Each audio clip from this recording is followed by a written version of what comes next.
Hey, I'm on it here. What I'm driving on here is the worst road ever.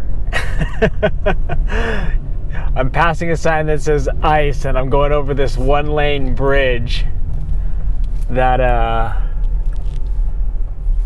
is really skinny, and there's just like a 1,000-foot cliff, and then there's just a steep cliff above me.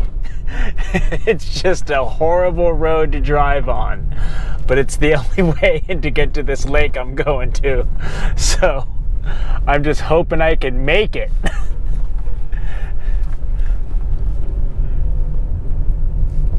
I try to drive in early in the morning whenever I come here because I never want to come face to face with another car on this road, because then you got to back down.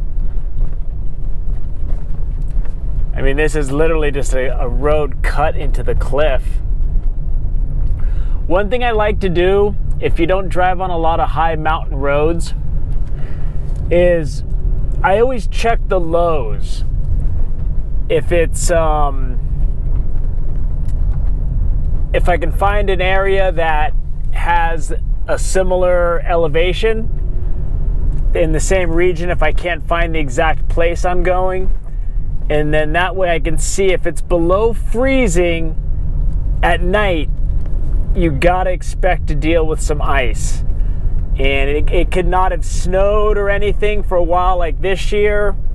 There's a lot of runoff, and runoff will go across the road, and then it'll freeze at night. And what that is just a deadly situation. So you always want to watch those lows, make sure there's no ice, and you just want to drive slow. I mean, this road I'm on right here is just ridiculous. It's one car width, and then there's a 1,000-foot drop, so it's no good. It's better than hiking up here, but it's pretty sketchy. I know a lot of people across the country are probably laughing that I'm talking about ice on the road, but you got to understand, I'm in California, in Southern California. One drop of water hits the freeway and cars are flying off the road. So believe me, some people who never come to the mountains need this kind of talk. But for me, I'm just hating how skinny this road is. And I know I keep repeating that, but it's just like, this is like the worst part of coming here.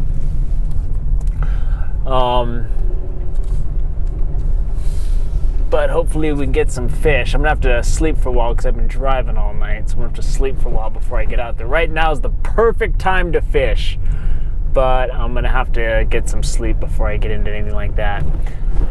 So yeah, if you're from the city and you don't drive on these curvy roads a lot, you always want to watch out.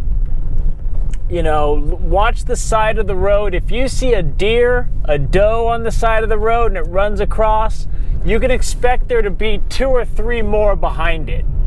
You know, it might be alone, but usually, especially if it's a doe, you're gonna see a few deer come. So when you see that first deer run across the road, it's not over. A couple more can come. And then you always gotta know in advance what you're gonna do if there's a deer in the road and you're dealing with a road like I'm on here that's really curvy. Because if you gotta hit the deer on a mountain curvy road like this, it's better to hit the deer than any other alternative. You know, because any other alternative, you're not gonna make it out of there, or you could swerve and hit an oncoming car. So there's my road advice for people in California that never go to the country but want to come out and try. Just watch out for these mountain roads and be careful of ice, especially the fringe times of the year. All right, so hope that's helpful to somebody. Most of the country is laughing at us. I worked at a resort hotel for a long time, and I did room service, and it was in San Diego. It's called the Catamaran, and people from all over the country would come, and they would always comment how they would watch the news and the rain would be like the top story on the news. It's raining. There's water falling from the sky. It's like in most states that's just the weather report. But in California, rain is breaking news. It's drizzling outside. Breaking news. It's like they have to warn everybody because we're witches that are going to melt or something. It's funny. It is what it is. It's California. So the rest of the country can have their laugh.